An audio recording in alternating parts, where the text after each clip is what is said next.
Aujourd'hui, c'est la journée égyptienne. Je vous le dis tout de suite. Tout d'abord, j'aimerais saluer la présence d'un homme que j'admire énormément, qui nous fait l'honneur de sa présence. C'est l'ambassadeur d'Égypte, son Excellence, M. Ala Youssef, s'il vous plaît.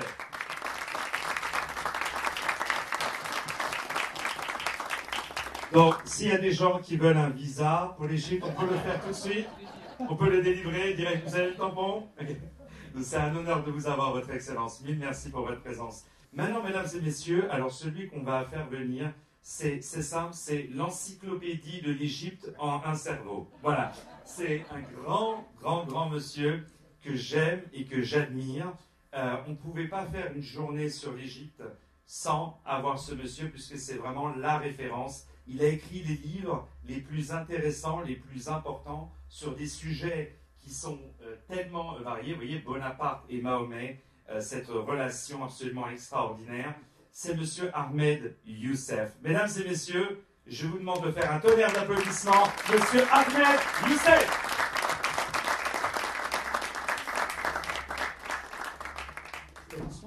Faites ce que vous voulez, c'est votre maison.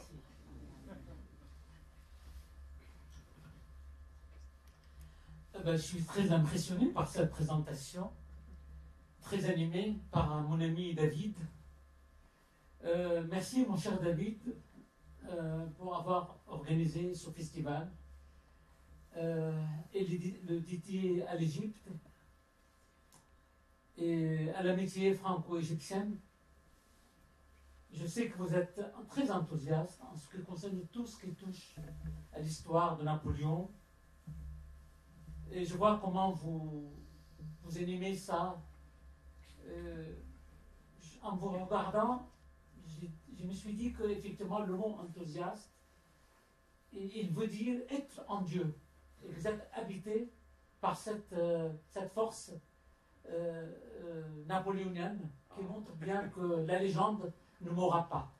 Quand je regarde dans l'immense galerie d'images, d'illustrations, de tableaux qui représentent l'aventure de Bonaparte en Égypte, il y a des milliers de choses à voir, mais il y a une gravure qui m'intéresse, qui me trouble depuis 40 ans.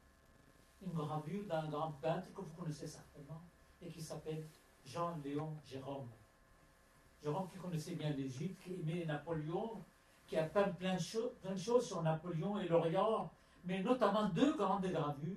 Une gravure présentant la silhouette de Bonaparte devant le Sphinx, il a appelé Oedipe, donc à réfléchir, et après celle que je vais vous présenter maintenant, qui pour moi représente tout le mystère du sujet d'aujourd'hui, de Bonaparte et l'islam.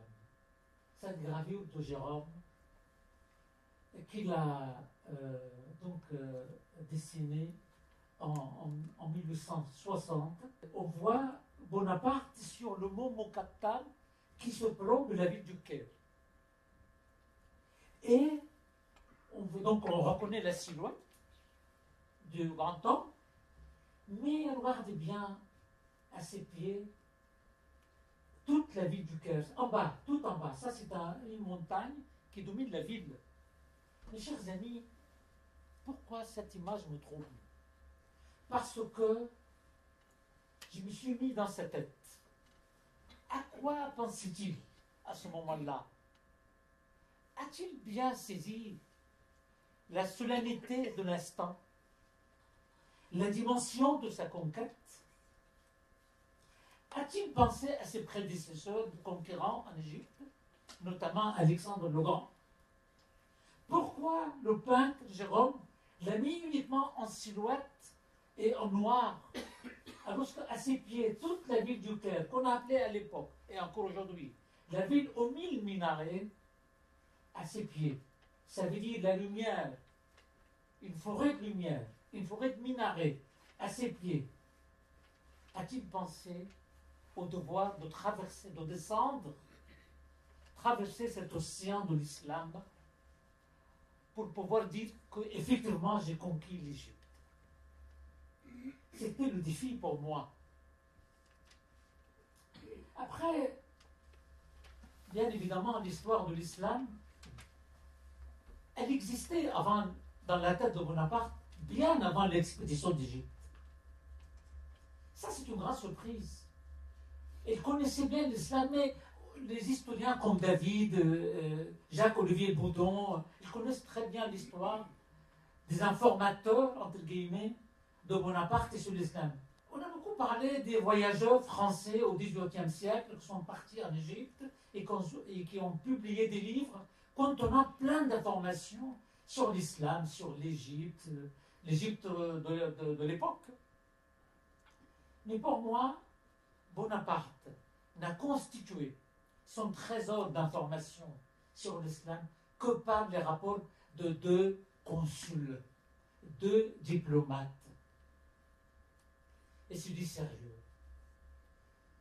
Le premier diplomate, la chance que nous avons en France, c'est que la France a su enfanter des diplomates qui épousaient l'Orient, qui parlaient l'arabe, qui avaient la passion de l'Orient. Et la personne dont je vais parler tout à l'heure, tout de suite là, il s'appelle André Durillier. Il est né en 1580 à Marcigny, en Bourgogne. Il a écrit ce livre, sa traduction du Coran. Il a fait, André, une traduction du Coran. On est, mes chers amis, en 1647. 1647. C'est la première traduction du Coran en langue vernaculaire européenne. C'est-à-dire, on est sorti, grâce à ce livre, on est sorti de la période des croisades, du Moyen-Âge, où les traductions n'étaient faites qu'en latin. Là, on l'a en français. Première traduction en Occident, en langue vernaculaire. On est en 1647. Et le plus important encore que la traduction, c'est l'introduction qu'il a faite pour cette édition.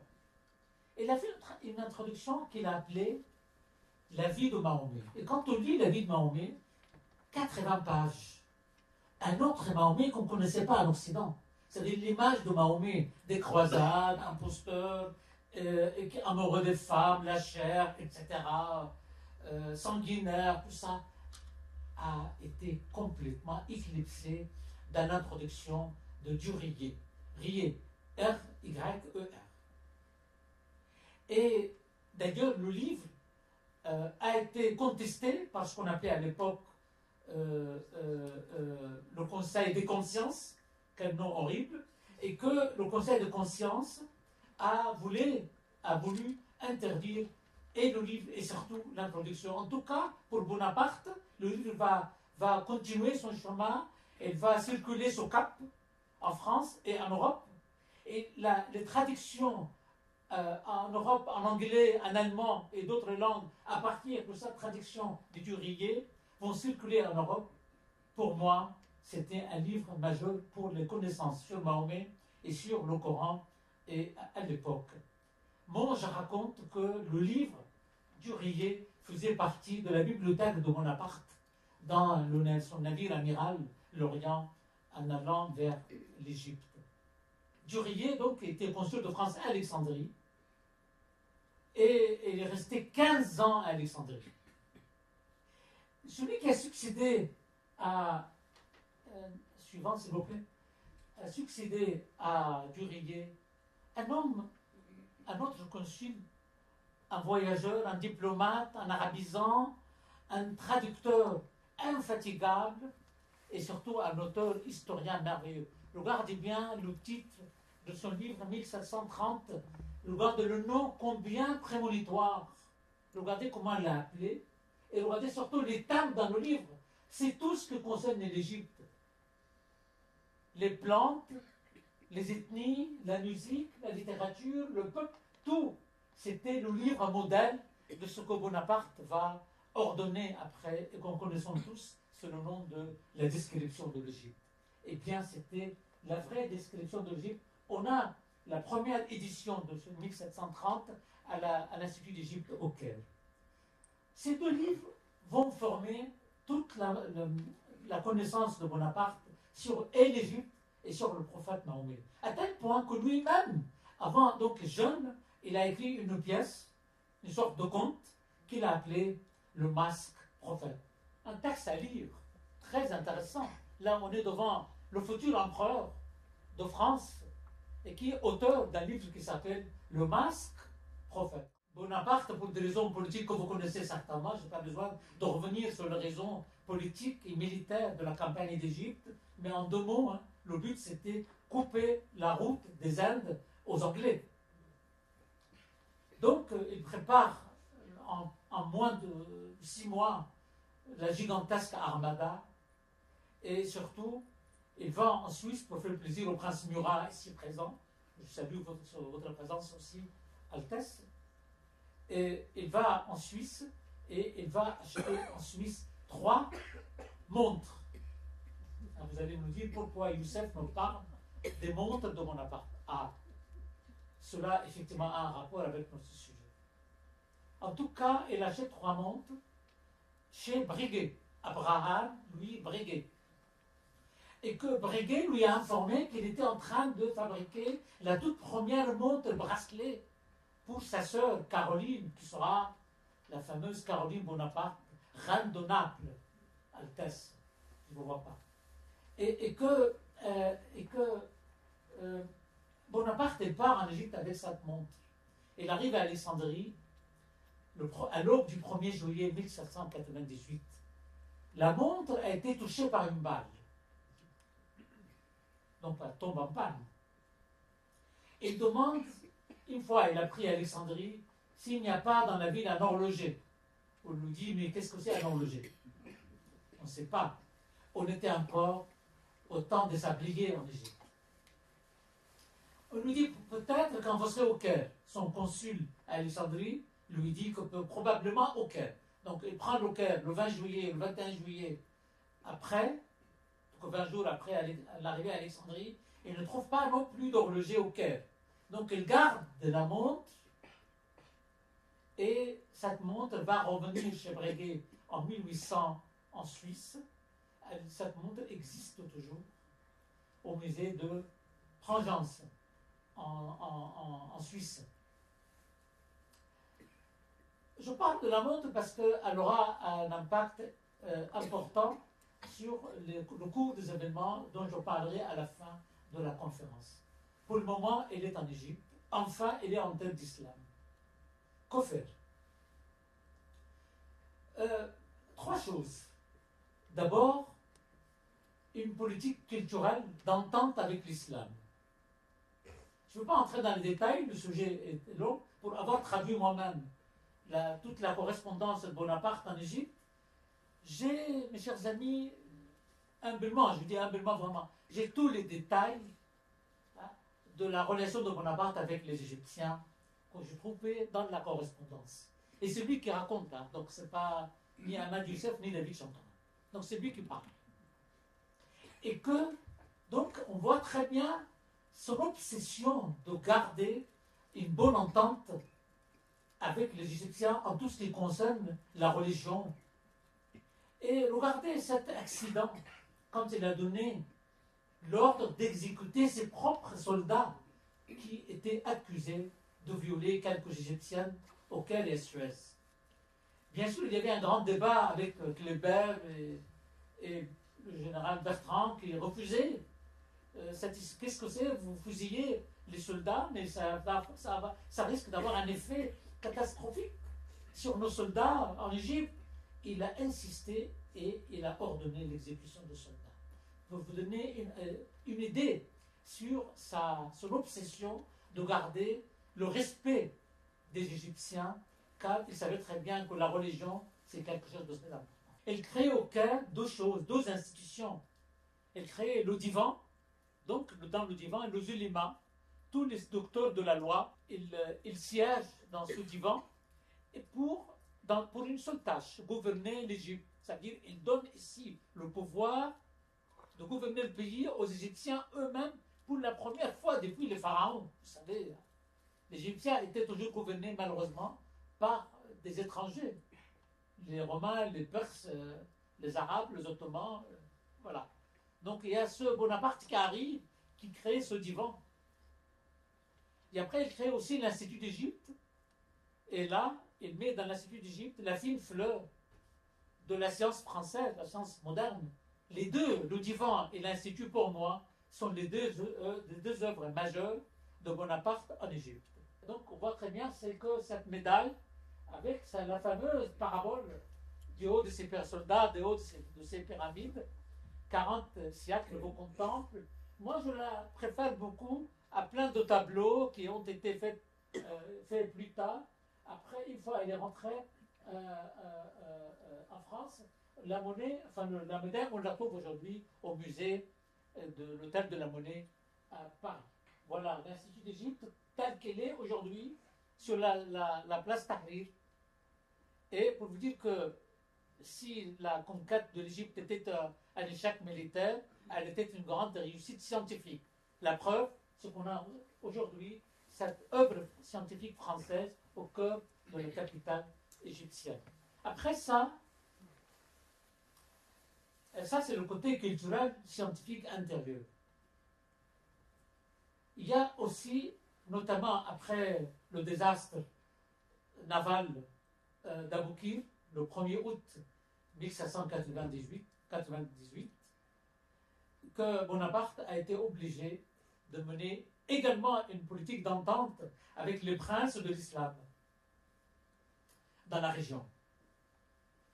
Et dans la correspondance dont je vais parler, il y a toutes les lettres qu'il a envoyées au shérif de la Mecque, Hussein Ben Ghalib, au shérif au sultan de Mascate, au sultan de Darfour, et après aux princes arabes, des Druzes, des Maronites, etc. Une grande correspondance avec eux, dans le but d'ouvrir des voies diplomatiques, nouer des alliances. Nous parlons beaucoup du projet de royaume arabe de Napoléon III, mais on a oublié le royaume arabe de Napoléon Ier, enfin de Bonaparte. Parce qu'effectivement, il voulait attirer l'attention des Arabes à leur identité arabe par rapport à l'identité ottomane. Les Arabes, notamment les Égyptiens, étaient engloutis dans la masse ottomane, n'est-ce pas? C'était des rayas, des ra'aya. Ça veut dire des sujets du sultan ottoman. Lui, il voulait que ces Égyptiens soient d'abord arabes et égyptiens après. Donc le premier panarabiste de l'histoire moderne, c'était Bonaparte lui-même. Après, il y a l'action de Bonaparte. Donc il y avait cette campagne de la Syrie. Et dans cette campagne, ce n'était pas seulement des batailles et des combats, c'était aussi des contacts avec les chefs locaux, même avec ses ennemis. Il y avait une belle correspondance, où il avait l'intention de nouer des alliances et contre les Ottomans et contre les Anglais. Dans les rangs des Français, il y avait quelques traîtres. À Saint-Jean d'Acre, par exemple, qui ont mis donc les bâtons dans ses roues. Donc le projet de l'islam de Bonaparte a été contrarié, d'abord par l'alliance anglo-ottomane et après par la trahison de quelques Français qui ne voulaient pas que le projet de Bonaparte réussisse. La dernière chose que Bonaparte a lancée, et c'était inédit en Égypte, c'était autoriser ces généraux à se convertir à l'islam. C'est un événement. Il ne faut pas le prendre à la légère. Ce n'était pas d'exotisme. Il voyait que lui-même, il était tenté, mais il ne pouvait pas le faire, pour 1000 raisons. Mais en revanche, il a autorisé un de ses généralissimes, le général Mounou, de se convertir et d'épouser une Égyptienne de Rosette, de la ville de Rosette, une certaine Zobaïda. Et c'est un geste très important, cette autorisation. On voit également, pardon de revenir souvent à la correspondance, c'est une référence qu'on ne peut pas contester. Et que le fait d'autoriser, ce n'était pas un geste anodin. Il y avait derrière, comme ils le disent dans ses lettres à Menou, derrière il y a deux choses. Il y avait la volonté de créer un apaisement. Un apaisement. Et il croyait que cet apaisement ne pouvait pas venir uniquement des victoires militaires. et que cela ne venait que si on arrive à créer un terrain d'entente d'une façon ou d'une autre avec la religion musulmane. Vous voyez, il crée le divan et après il autorise son généralissime à se convertir. Le droit égyptien d'aujourd'hui est basé sur le code Napoléon, il ne faut jamais l'oublier. C'est une autre histoire. On fait la comparaison entre la présence le code du Coran, si on le considère comme un code, et le code Napoléon, utilisé aujourd'hui par l'État égyptien. L'État égyptien actuel est un État laïque depuis l'expédition de Bonaparte.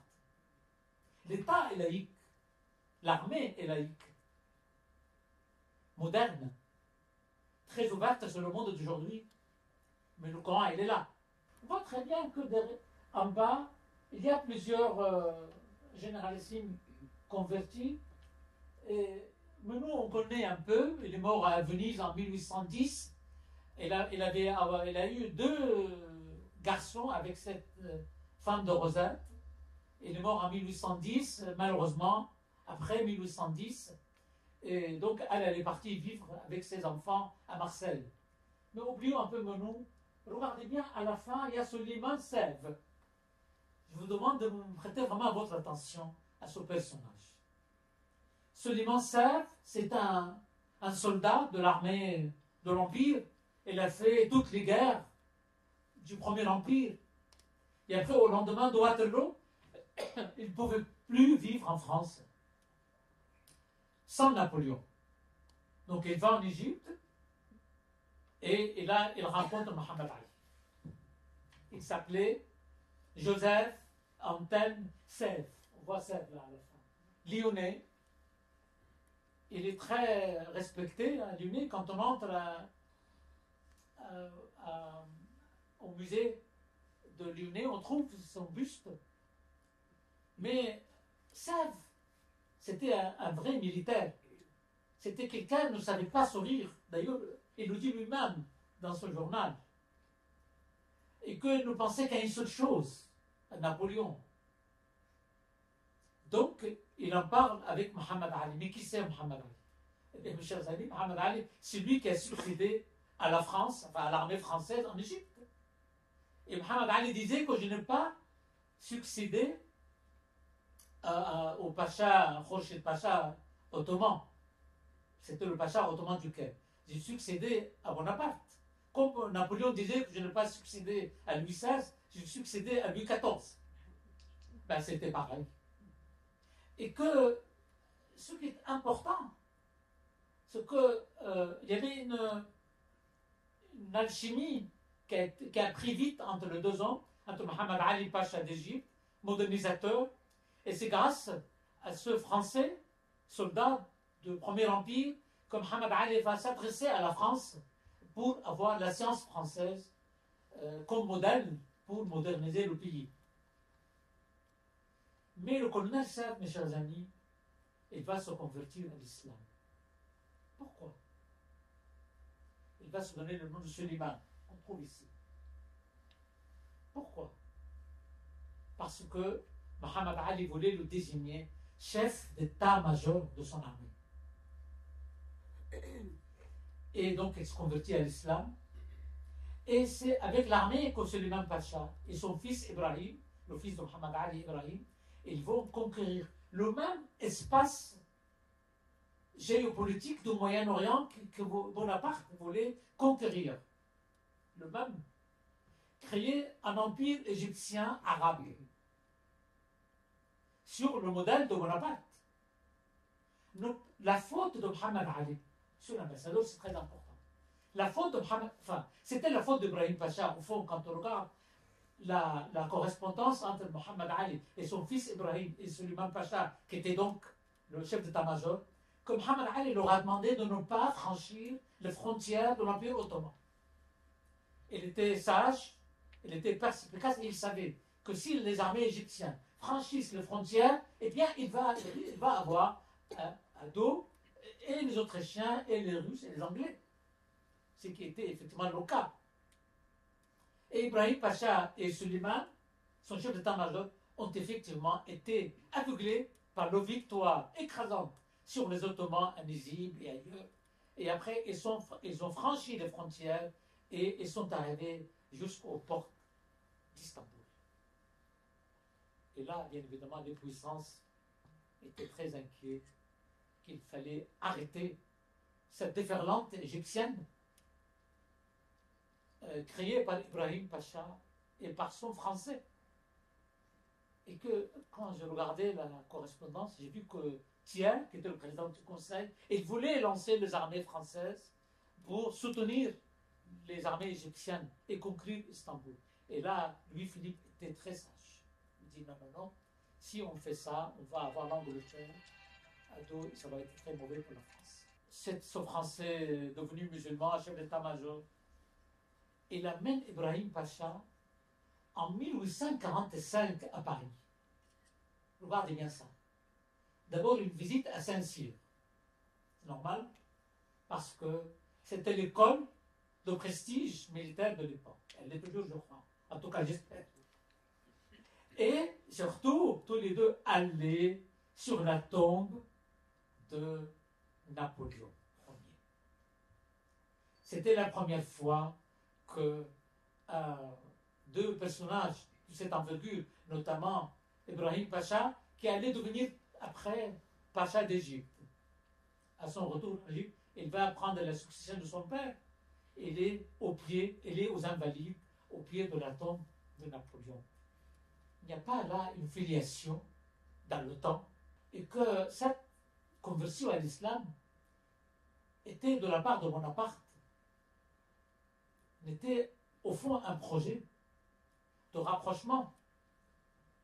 Bien sûr, ça a été avorté rapidement par les puissances. Quand on regarde ce projet d'empire ou de royaume arabe de Napoléon Ier, il a été immédiatement repris par Napoléon III. Il y a le projet de royaume arabe de Napoléon III, très intéressant. Il était pour descendant d'Ismaïl Urbain, qu'on voit ici, Ismaïl Urbain, l'initiateur du projet de royaume arabe de Napoléon III. Hélas, la guerre de 70 a tout avorté. On a raté par 2 fois 2 grands rendez-vous avec l'islam. Suleiman Pacha se convertit à l'islam. Ce chef d'état-major de l'armée égyptienne est aujourd'hui très vénéré en Égypte, encore. Il est considéré comme le père de l'armée égyptienne moderne. Très important. Quand vous entrez dans le musée de l'armée en Égypte, les invalides égyptiens, vous trouvez tout de suite son buste à l'entrée, son buste que vous accueille. Et que là, ce que je vous montre ici, mes chers amis, c'est sa mausolée. Et sa mausolée, ce n'est pas dans un cimetière. Ce n'est pas non plus dans un quelconque mosquée. Non. C'est en place publique au cœur de la ville du Caire. Haï Mounib. Et le quartier s'appelle jusqu'à aujourd'hui El Faransaoui. Absolument, Marianne? El Faransaoui. Il y avait une station de métro, une station de tramway qui s'appelait la station Faransaoui. Parce que, et lui, sa mausolée a marqué tout le quartier. Il existe toujours. Je reviens à l'histoire de l'horloge ou de la montre de Bonaparte. Regardez bien ici. Donc j'ai dit que Suleiman et Ibrahim Pacha sont donc venus à Paris en 1845. Mais la même année, Louis-Philippe était un peu embarrassé par cette histoire de l'obélisque de la Concorde, qui était un énorme cadeau de l'Égypte, et la France n'a rien offert aux Égyptiens en contrepartie. Et là, il décide d'offrir à l'Égypte cette horloge magnifique. C'est un beau cadeau, évidemment. Mais ce qu'on me trouble, pourquoi l'Égypte, et qui en Égypte, ça je ne sais pas vraiment, et qui en Égypte a décidé d'installer l'horloge de Louis-Philippe sur la mosquée de Mohamed Ali. Donc, le mausolée de Mohamed Ali n'est pas loin, il est à quelques mètres. Il est quasiment sous l'horloge. Vous voyez comment par les gestes humains parfois on rapproche les morts quand ils sont grands.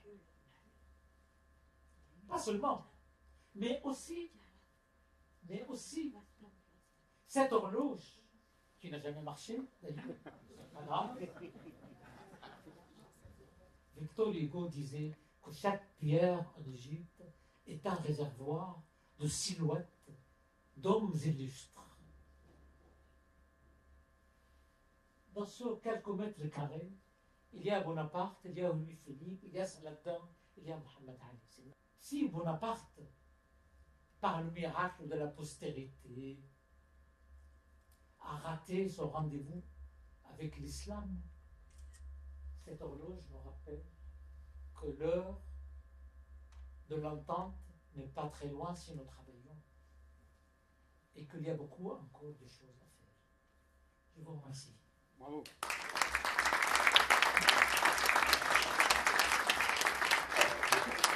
Alors, qui a envie de prendre la nationalité égyptienne?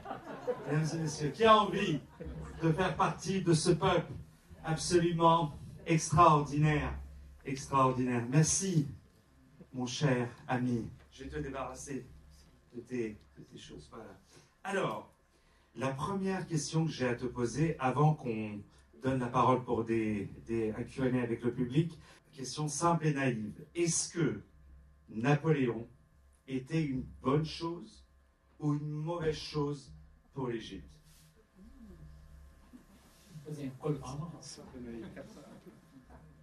En tant qu'historien. En tant qu'historien, c'était une bonne chose pour l'Égypte. Tout franchement et sans hésitation. Et si je suis là ce soir avec son Excellence, c'est un peu grâce à lui. Si il y a cette entente d'aujourd'hui, franco-égyptienne, le président Sissi, le président Macron, les deux services, la coopération, la francophonie égyptienne qui est une pure merveille, c'est un peu grâce à lui. Moi, je vois toujours le verre à moitié plein. Il est venu avec l'imprimerie, il est venu avec des savants. L'égyptologie, c'est lui. Le canal de Suez, c'est lui. Et s'il y avait on ne peut jamais humaniser la guerre. La guerre, c'est la guerre. On a vu ça dans le film de Chaline. Il y avait une envie humaine que cela reste pacifié entre les Français et les Égyptiens. Mais il y a toujours des fanatiques, toujours des intégristes, toujours des gens qui cherchent ailleurs. Ils ne veulent pas voir la réalité des choses. Donc c'est plutôt une bonne chose pour l'Égypte. Je vais me dire une chose à la fin de la conférence, c'était le père, lui, Suleiman Pacha et Mohamed Ali, les pères fondateurs de l'armée égyptienne contemporaine, moderne d'aujourd'hui. D'ailleurs, dans notre vocabulaire égyptien, nous avons encore des termes militaires français. Mais ça, il faut une conférence pour ça. Donc, il y a des termes militaires. L'année prochaine, Ahmed, l'année prochaine. Voilà. Les Égyptiens, pardon, donc de l'époque, ont peut-être vu Napoléon pas sous un bon angle. D'ailleurs, tu viens de dire qu'il était en guerre, mais est-ce que vraiment, quand il est arrivé, il venait d'un point de vue en tant que guerrier? Est-ce qu'il est arrivé dans cet esprit-là? Est-ce que les Égyptiens, comment ils l'ont vu à cette époque? Très bonne question. Au fait, il est venu rêveur, un peu rêveur. Alexandre le Grand, il avait bien sûr les images de l'Antiquité, les histoires d'autrefois. Je parlais de quand elle était en silhouette, en haut de montagne Mokattam, il avait pensé à tout ça. Mais il a été rapidement rappelé à la réalité des choses dès le mois d'octobre. Il est arrivé le 1er juillet. Dès le mois d'octobre, il y avait la première révolte du Caire contre lui. Ça a été pour lui un rappel très difficile. Et il a changé de politique après. Notamment les mesures de sécurité, etc. Nous avons encore au Caire aujourd'hui le fort Napoléon au Caire, le fort Kléber. Il voulait ceinturer la ville du Caire par des forts. Il a bombardé Al-Azhar. Les soldats sont entrés avec leurs chevaux dans la mosquée d'Al-Azhar. C'était très mauvais tout ça.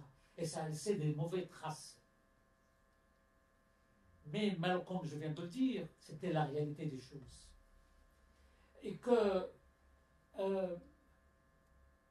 il y avait en face de lui beaucoup d'ennemis.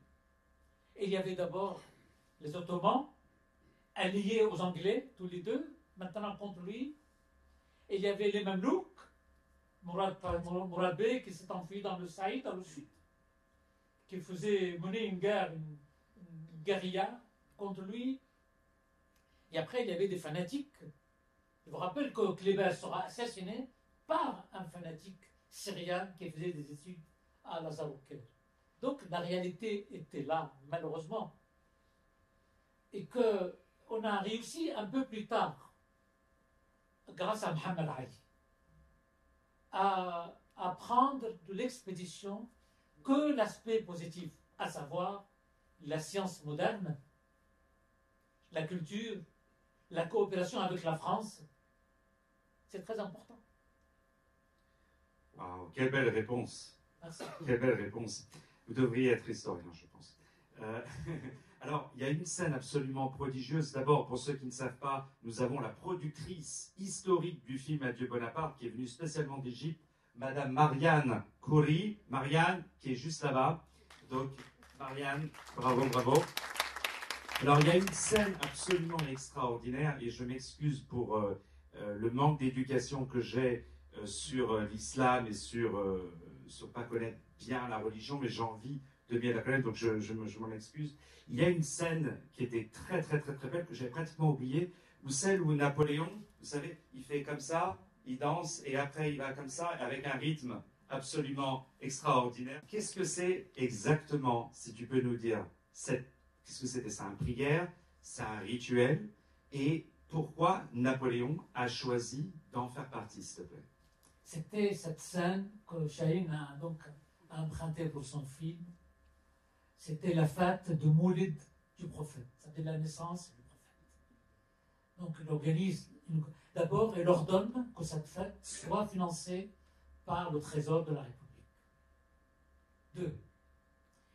Il participe personnellement dans la fête. La scène de cette, on appelle ça dhikr, donc cette danse rituelle des soufis égyptiens qui existent encore aujourd'hui. Et donc il a participé en personne. Et c'est à partir de cette danse que les rumeurs vont circuler désormais sur son éventuelle conversion à l'islam. En fait, cette conversion n'a jamais eu lieu. Mais le fait de le voir danser avec les soufis égyptiens a fait qu'on a pensé que ça y est, il est sur le point de franchir le pas. Je veux rebondir absolument sur ce que tu viens de dire. Est-ce qu'il était intéressé à se convertir à l'islam et en quoi, j'ai noté, était-il intéressé par la religion de l'islam, qu'on disait à l'époque le peuple mahométan?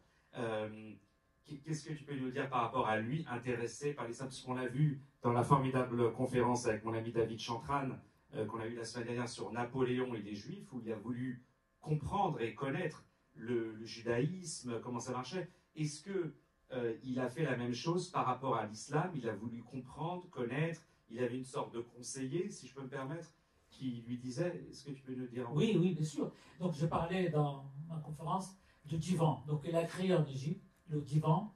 C'était la première institution française qui gérait l'islam en terre d'islam. Jusque-là, c'était la mosquée d'Al-Azhar. Mais lui, il voulait une institution. Il voulait une sorte d'assemblée. Un corps politique avec lequel il peut gérer l'État ou gérer la population. Le divan était un trait d'union entre la population et l'armée française. Donc c'était un premier pas. Hein, c'est-à-dire aujourd'hui, on a des conseils musulmans de France, machin, tout ça, ok. Mais le premier qui a donné l'exemple, c'était Bonaparte en créant le divan. Vous savez ce que c'est le divan? Le divan, c'est le diwan. Ça veut dire la surface sur laquelle on s'assoit, un notable ou un gouverneur s'assoit par rapport à ces sujets qu'eux, ils s'assoient par terre. Donc le divan de Bonaparte était un premier grand pas en avant. D'ailleurs, ce divan constituait des oulémas d'Al-Azhar, les docteurs de l'islam. C'est eux qui vont imposer Mohammed Ali au sultan au sultan ottoman. Le sultan ottoman, il voulait envoyer un pacha, un certain Roger Pacha. Mais les oulémas ont imposé Mohammed Ali et l'ont intronisé à la citadelle du Caire, là où il y a la mosquée et l'horloge de l'Ifri. Pour vous dire à quel point ce divan de Bonaparte a impacté politiquement les Égyptiens, les musulmans en Égypte. Ils ont pris leur rôle politique dans l'histoire grâce à lui. C'est là où c'est important Bonaparte. Il ne faut jamais oublier que Mohammed Ali, le sultan ottoman ne voulait pas de lui, ni les Anglais d'ailleurs. Les Anglais pensaient à Baldis, un autre. Mais c'est les oulémas qui ont favorisé, qui ont pesé dans le choix du sultan ottoman. Et le sultan était obligé d'accepter cette nomination. Il est venu avec l'imprimerie. C'était la toute première imprimerie en Orient, David. On ne connaissait pas. En Orient, on faisait encore des livres manuscrits. C'est-à-dire pour faire un livre au Caire et l'envoyer au Maroc, donc il fallait donc une armée de scribes, une autre armée de correcteurs, et après une autre vraie armée pour protéger le manuscrit en route pour le Maroc. Il fallait entre 3 et 5 ans pour envoyer un exemplaire au Maroc. Ça n'a pas changé pour envoyer un truc au Maroc. Je suis marocain, je peux vous dire. 3 et 5 ans, vous avez. Non. Pardon, donc cette imprimerie a démocratisé le savoir. C'est très important. L'imprimerie, c'est encore plus important que le divan. Lui-même, il était victime de sa propre imprimerie. Vous savez, Victor Hugo disait, dans l'éducation du monde, la presse a succédé au catéchisme. Après le pape, le papier. Et que, donc, là, on fait pas un seul livre, on fait 1000 livres. On imprime les déclarations de Bonaparte et de Zulema, le divan. C'est incroyable. C'est comme aujourd'hui inventer une application qui peut, par exemple, vous faire téléporter vers le passé, vers l'avenir. C'était une invention, la première imprimerie en Orient. C'était lui. Bien sûr, sur l'islam, ça a eu une conséquence incroyable. La mosquée d'Al-Azhar va en profiter énormément. Le divan. Savez-vous, mes chers amis, je t'en prie, prends ton temps. Savez-vous qu'une tradition à Al-Azhar, une tradition française, jusqu'à aujourd'hui, qu'est-ce que c'est? Les meilleurs grands imams d'Al-Azhar, ce sont les Sorbonnards. Celui que nous avons aujourd'hui, Excellence, et quelqu'un qui a fait des études à la Sorbonne ne parlait parfaitement français. Cheikh Ahmed El-Talib. Pour vous dire, cette haute instance de l'islam sunnite, mondialement reconnue, qui a un pouvoir terrible sur l'Indonésie, sur la Malaisie, sur le Sénégal. C'est un francophone, un adorateur de la Sorbonne. Et il sait ce que c'est, que c'est aujourd'hui la France pour l'Égypte. Je vous renvoie à ce numéro du magazine Le Point. On le voit donc à la une du magazine avec le grand imam qui fait l'islam moderne. C'est très important. Donc il voulait donc cette politique d'entente avec l'islam et que il faut lire aussi la lettre qu'il a laissée à Kléber avant de rentrer en France. À peu près 2 pages et demie, 3 pages. Si vous voulez rester dans ce pays, respectez leur religion, leurs imams et leurs femmes. Le reste, vous jugez politiquement et militairement de la situation. Mais ne touchez pas à ces 3 tabous.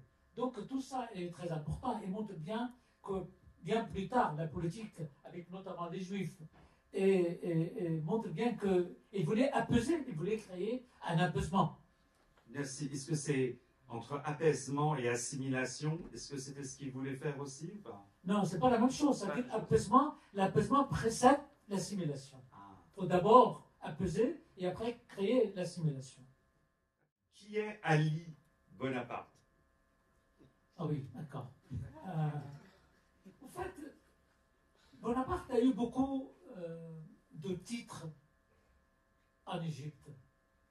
Le sultan el-Kibir, Ali Bonaparte. Mais personnellement, je n'ai pas trouvé chez les chroniqueurs égyptiens, il y avait deux chroniqueurs contemporains. Je n'ai pas trouvé ça. C'est uniquement dans les journaux des généraux français. Et que Ali Bonaparte, c'était pour glorifier un peu sa tolérance musulmane. Mais c'est une arme à double tranchant, il faut voir. Vous vous souvenez de je paie Ali ou je paie Alain Ali ou quelque chose comme ça sur Alain Juppé. Alors, on a sorti un truc comme ça pour le battre. Donc il faut voir, moi je crois que c'était les ennemis de Bonaparte qui ont sorti ça. Mais on ne le trouve pas sur place. En revanche,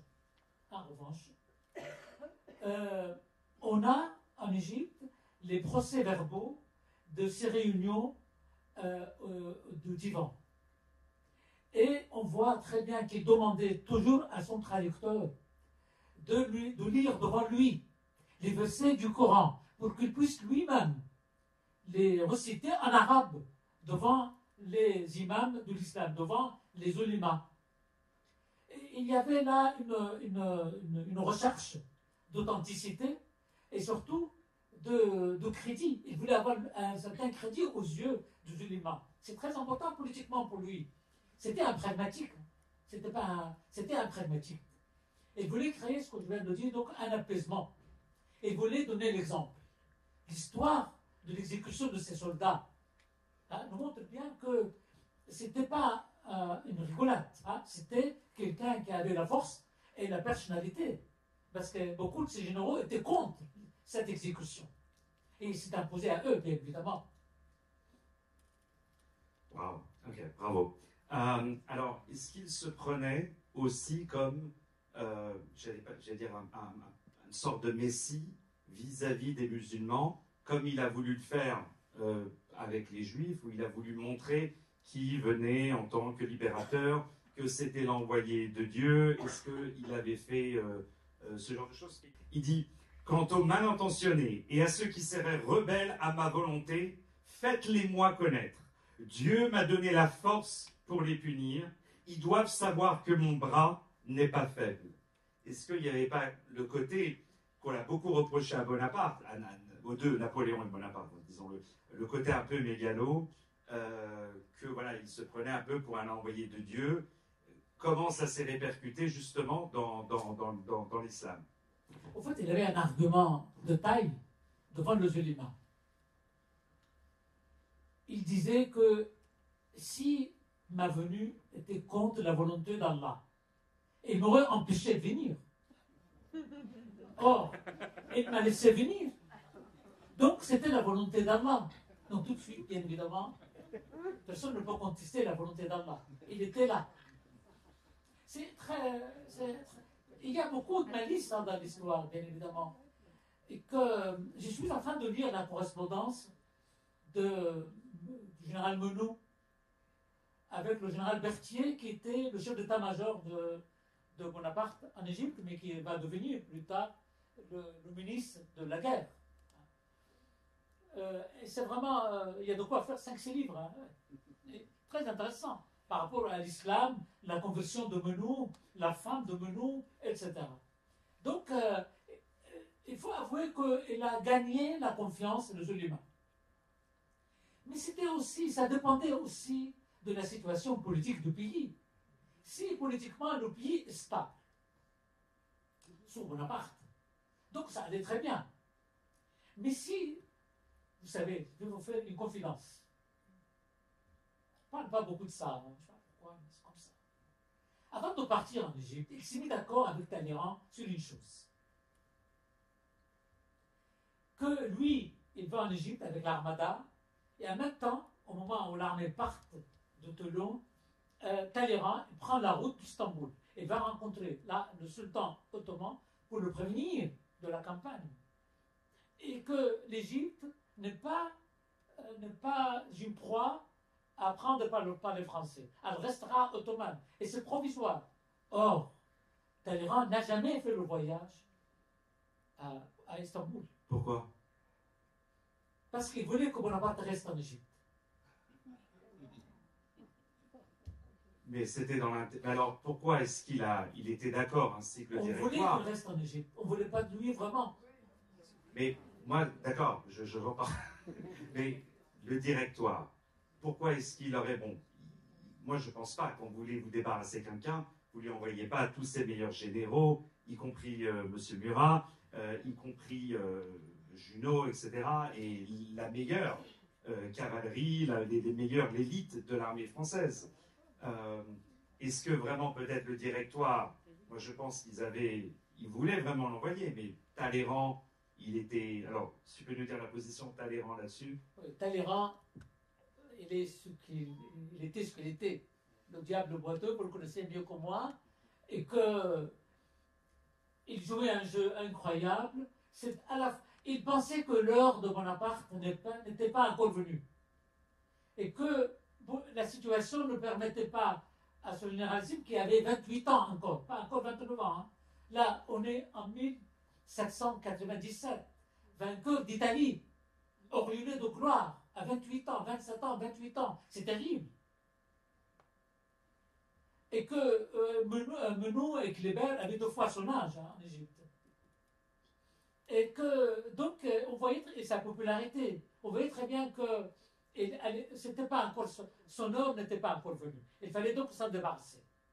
Donc, on voulait l'envoyer en Angleterre, faire la guerre en Angleterre, l'Oblocus ou la conquête, ça n'a pas marché. Il a bien compris que c'était aller en Angleterre, ça veut dire lancer la mort, et de son armée et de lui. Donc, on pense à l'Égypte. Nous avons, mes chers amis, à la bibliothèque Mazarine, à l'Institut, les procès-verbaux de ces réunions de Talleyrand, et mais surtout le discours de Talleyrand donc à l'Académie, proposant cette conquête de l'Égypte. Très intéressant. Malheureusement, je n'ai pas les dates ici, mais c'était quelques mois avant. Hein. Et c'est comme ça, ce discours qui a fait changer le directoire. Au lieu de conquérir l'Angleterre, on va en Égypte. Mais derrière le grand but de couper la route des Indes, installer ou créer un empire français en Orient, etc. Tout ça c'est grand et c'est beau. Mais il y a aussi les petites choses humaines, vous voyez. Il faisait beaucoup envier, il avait beaucoup de jaloux, il était très jeune, il était beau, il était conquérant, il était dangereux, bref. Il fallait donc créer un grand but, un dessein pour lui. Il fallait créer un dessein, ça s'écrit un dessein, vous savez. Et ça a été fait. On l'a vu en Égypte. Et il a accepté. Il a accepté parce qu'il voyait que ça n'allait pas tout à fait bien. Mais j'ai lu la liste des ordres du directoire. Vous savez, David, un peu avant la fin, on l'autorise de rentrer dès qu'il voit que la situation exige son retour. Donc il n'y avait pas dedans, il a déserté, non, il n'a pas déserté. Il a vu que la France est en train de se faire déposséder de ses royaumes en Europe. Donc il rentre. Et je pense qu'il a bien fait. Il y a encore là une petite surprise. Mais les Anglais avaient intérêt, là c'est nouveau, hein. Les Anglais avaient intérêt à ce qu'il quitte l'Égypte rapidement. Parce qu'il a gagné toutes les batailles en Égypte, lui. Mais lui, Kléber aussi, mais nous non. Et c'est pour ça qu'on prend Menou en général d'opérette. Mais Sidney Smith, le grand amiral anglais, il pensait qu'autant que lui, Bonaparte est là, les Anglais ne pourront jamais déloger les Français. Donc, certains, d'après les rapports de l'amiral Nelson, que Sidney Smith a laissé Bonaparte un peu rentrer en France. Le rapport de la commission créée en Angleterre, une fois on a su que Bonaparte est rentré à Paris, c'était la folie à Londres. Comment ça se fait? Comment a-t-il pu rentrer à Londres? et traverser la Méditerranée, jonchée de flottes britanniques, et que donc on fait un conseil militaire devant lequel on traduit Sidney Smith, donc l'amiral de la flotte britannique devant les côtes égyptiennes. C'est très intéressant. Et Sidney Smith disait qu'il pensait que tant que lui il est là, on ne pourra jamais se débarrasser des Français en Égypte. Et que là, la réponse tout de suite de Nelson et les autres, bah oui, tu l'as laissé quitter l'Égypte, tu nous as envoyé en Europe, regarde ce qu'elle a fait. Cette version est anglaise, hein. Mais en France, on voit qu'il a pris les côtes de l'Afrique pour éviter une traversée directe, etc. Il a profité du temps, des choses comme ça, même son départ. Gabarty, le grand chroniqueur égyptien, raconte des choses incroyables sur la nuit de son départ en France. Comment il a préparé son retour. Il a fait une grande fête à Alexandrie, à laquelle il a invité Sidney Smith en personne. Il faut lire mon prochain livre, qui sort au mois d'octobre. Il y a plus de temps. Merci. Ça va. Je reviens sur ce que tu as dit à la fin. Il a quoi? Il a invité donc, Sidney Smith, son ennemi un peu. son ennemi. Mais il était ami avec son ennemi. Mon ennemi et mon ami, vous connaissez? Oui. Mais attends, les Anglais, ils étaient sur les bateaux. Il y a bien un moment, ils se posaient sur terre ou ils restaient toujours... Non, devant les larges d'Alexandrie et de Rosette et de Damiens. Et comment la cohabitation se passait? Il y a bien sûr les barques qui amènent donc ces grands officiers vers le côté égyptienne et vice-versa. Non mais, tu me permets un petit détail sur Sidney Smith. C'est la maison de l'Égypte aujourd'hui. Mais Sidney Smith, ça me fascine personnellement. Il y a de quoi il fait un livre. Sidney Smith avait un malheur terrible. Il était l'ennemi de la France, l'ennemi de Bonaparte. Ok. Il était le chef de la flotte britannique qui faisait le blocus des portes égyptiennes. Mais il avait un malheur terrible, psychologique, c'est qu'il aimait la culture française. Il aimait beaucoup la langue française. Il parlait parfaitement le français. Donc, vous savez, c'est pas évident. C'est pas évident. Et qu'il avait une certaine fascination pour Bonaparte. Comment ce jeune homme, il fait tout ça, il amène des milliers d'hommes, des bétails, des canons, pour aller très loin. Au lieu d'aller en Tunisie ou en Algérie, en face, au Malte, au Chypre, Malte il l'a fait, au Chypre. Mais il va en Égypte. Qu'est-ce que c'est une folie. Il avait une certaine... Mais Bonaparte, il savait gagner sa confiance. Vous savez ce qu'il faisait? Mais tous les deux étaient prisonniers de leur situation militaire. Et les Français en Égypte étaient prisonniers de leur conquête, et les Anglais dans leur navire. N'est-ce pas? Ils sont là, tous les deux, face à face, comme chiens de faïence. Et il est normal que des relations humaines se tissent entre eux. Eh bien, Bonaparte a envoyé, mes chers amis, des légumes frais, des fruits, des pastèques égyptiennes, toutes fraîches. Vraiment, hein? Des pastèques égyptiennes, des choses, des fruits, et plein de choses. Vous savez, dans les navires, on mangeait que des choses horriblement, vous savez, des choses salées, la viande de bacala, là, comment on appelle ça, la morue salée, etc. C'est comme ça qu'on a eu l'escarboucle qu'on tombait malade. Or, c'est Bonaparte sauvait les Anglais grâce à cette nourriture égyptienne, toute fraîche. Contre quoi? Contre des choses importantes. Que Sidney Smith a envoyé à Bonaparte la chose la plus précieuse. D'abord, la presse de l'époque, de l'Europe. Parce que Bonaparte était coupé de la France. Il n'avait pas de nouvelles. Donc, Sidney Smith a envoyé à Bonaparte, presque tous les jours, la presse de l'Europe. Tenez, général, contre quelques kilos de pommes de terre et de tomates. Mieux encore, le courrier français qui venait de la France, Sidney Smith malin, il laissait passer les lettres où on découvre que Joséphine faisait des choses pas tout à fait. Et Ahmed, les femmes françaises ne trompent pas leur mari. Elles sont belles, mais elles sont terribles. Ouais. Et comment sont les femmes égyptiennes sont comment? Elles sont terribles, mais elles sont belles. C'est extraordinaire. Alors, on arrête là. Ouais, non, pas de problème. Dernière question, avant de prendre des questions dans la salle. Moi, je passe un super bon moment. Vous passez un bon moment ou pas? C'est extraordinaire. Je voudrais saluer la présence du prince Murat qui est dans la salle, qui est le descendant du prince Murat. Donc vous avez l'histoire que vous pouvez toucher, qui est juste là. Vous pouvez applaudir très fort.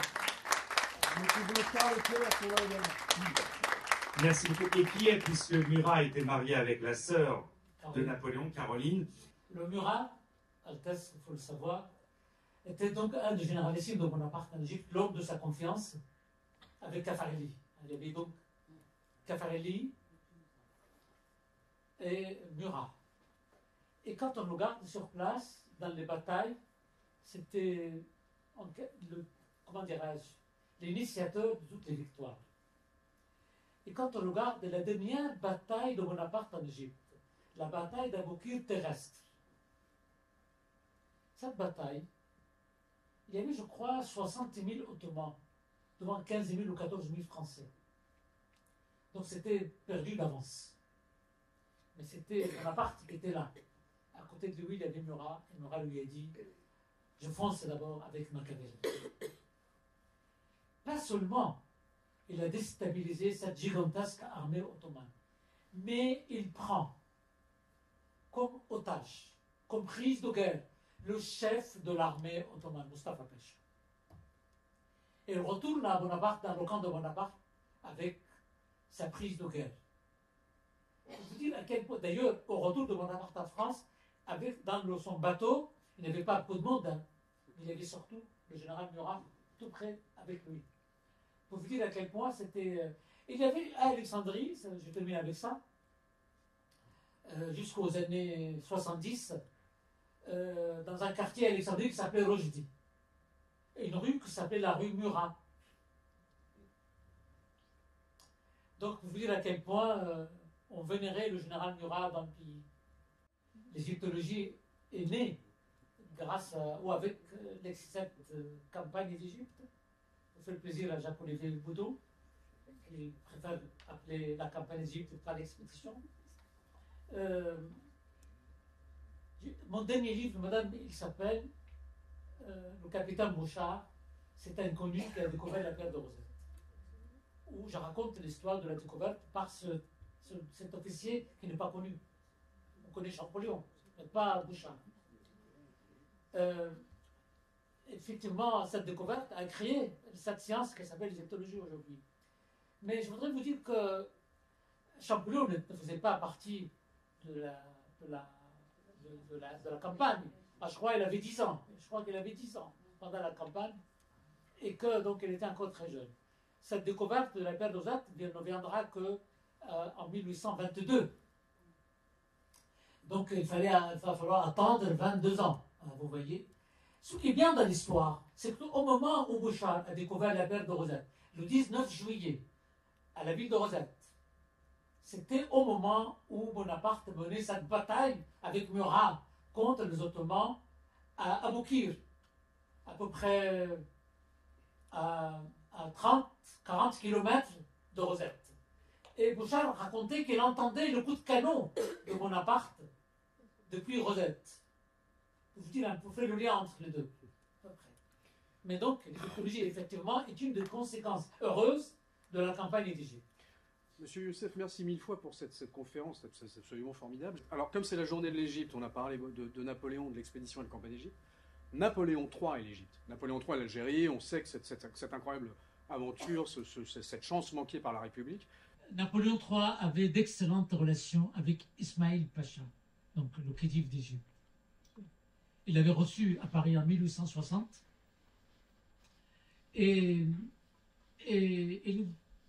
au moment de la mort de Saïd Pacha, celui qui a signé la concession de percement du canal de Suez avec Ferdinand de Lesseps, les Anglais et les Ottomans voulaient profiter de la mort de celui qui a signé la concession pour s'ériger contre le projet de percement du canal de Suez.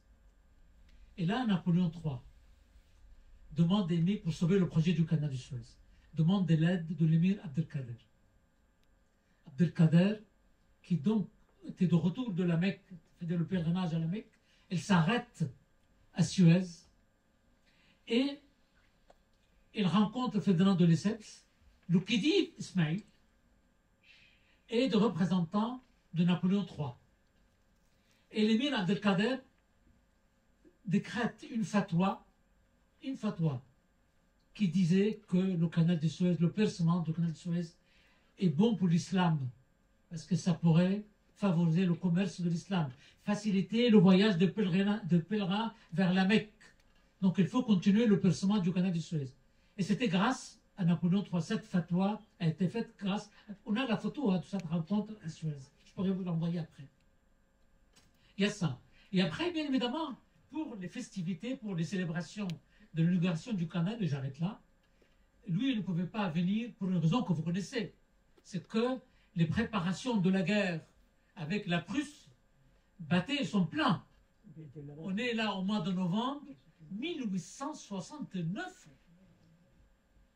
Donc on voyait très bien que la guerre s'annonçait entre les deux pays. Il ne pouvait pas quitter la France pour aller assister à une fête à 5000 km de la France. Et en revanche, il a envoyé, comme vous le savez, Altesse, il a envoyé sa femme, son épouse, l'impératrice Eugénie. Donc sa présence comptait beaucoup pour l'Égypte et pour le Khedive Ismaïl. Et si vous allez à l'hôtel Marriott au Caire, je vous le propose vivement, parce que l'hôtel Marriott a été créé pour elle, pour sa résidence au Caire. Vous allez trouver au Caire tous les vestiges de cette résidence de l'impératrice Eugénie au Caire.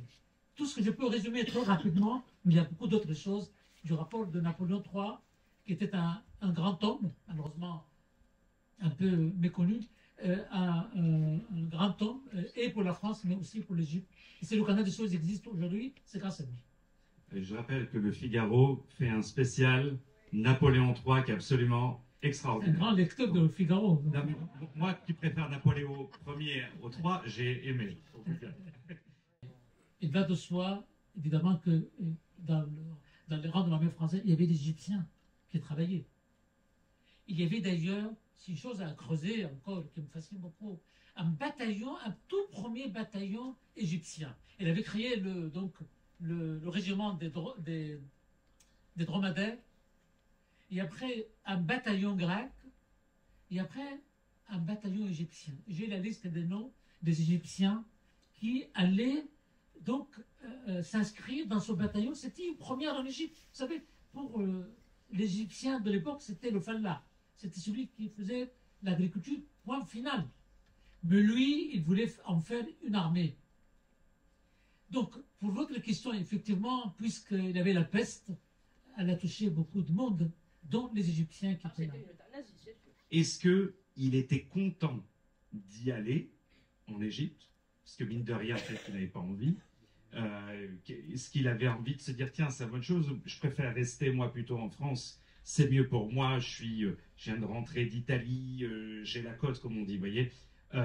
Il va en Égypte, est-ce qu'il avait envie d'y aller, déjà ça? Et bien sûr, on sait que lorsqu'il est rentré, même si d'un point de vue de guerre, si je puis dire, c'était pas très glorieux pour lui, mais il a embelli grâce à aux bulletins qu'il faisait de l'armée. Mais ce que je voulais savoir, c'est est-ce que son expérience de l'Égypte, vous pensez, déjà répondez-moi par rapport au fait, si vous me permettez, s'il avait envie d'y aller, mais aussi le retour, c'est-à-dire son expérience d'Égypte, en quoi ça l'a façonné d'être plus grand ou moins bon, ou ça l'a fatigué, ça l'a attristé? Vous savez, il y a beaucoup d'historiens, moi compris, qui pensent que s'il n'était pas gouverneur en Égypte, il ne serait pas empereur en France. Et il a appris à gouverner, il a appris le pouvoir en Égypte. Il est allé en Égypte en simple général, à la tête d'une armée, c'est tout. Mais là, il est gouverneur d'un immense pays, charnière avec des enjeux géopolitiques, donc là, il prend goût au pouvoir. D'ailleurs, il rentre en France, donc il devient vite consul, et après consul à vie, après empereur. C'était un titre après l'autre.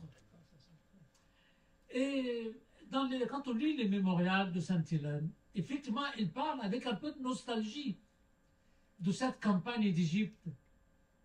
Et quand entre les lignes, on sent une certaine nostalgie et un peu de regret d'avoir quitté Mais quand je lis la correspondance, encore la correspondance, il avait des projets d'envoyer de renforts à l'armée française en Égypte. Il y avait des ordres qui ont été donnés pour envoyer 2 ou 3 flottes en Égypte pour soutenir l'armée sur place. Malheureusement, le général Béliard a signé rapidement au Caire avec les Ottomans, et Nounou à Alexandrie, qui n'était pas au courant, était battu par les Anglais. C'était la cata. Et du coup, je crois que l'amiral Villeneuve, il faut vérifier, Ganton, qui était à la tête d'une flotte qui devait aller à Alexandrie comme renfort pour l'armée française. On a raté aussi un rendez-vous vraiment avec l'histoire s'il n'y avait pas cette signature. Je ne veux pas dire trahison, mais Béliard a signé avec les Ottomans sans autorisation de Menou, qui lui, il était à Alexandrie. Et qu'il y avait beaucoup de désordre, là, vraiment, aux dernières semaines. Beaucoup de désordre, c'était atroce avec les savants, l'épisode de la pierre de Rosette, les savants qui Nounou a refusé d'embarquer les savants parce que il y avait des histoires personnelles. C'était beaucoup de désordre. Et pour vous dire que Bonaparte, pour terminer, la campagne d'Égypte, c'était une campagne importante pour l'apprentissage du pouvoir et la création de la propagande. C'est là où l'Égypte est importante. Ça veut dire qu'il a appris à créer lui-même sa propagande. Comment transformer la bataille de pyramides en grande bataille. D'abord, chez l'Égyptien, ça ne s'appelle pas les pyramides, hein, ça s'appelle Imbaba. Mais bon, lui, il a appelé pyramides parce qu'il a une pyramide derrière, etc. Donc c'était un apprentissage aussi pour la propagande. Et donc il était content d'y aller au début, quand on lui a dit tu vas en Égypte. Il était content d'y aller, il s'est dit ah chouette l'Égypte, ou il dit ah non, c'était quoi ça? Lui, il ne dit pas content ou pas, lui il pense. Ah ouais.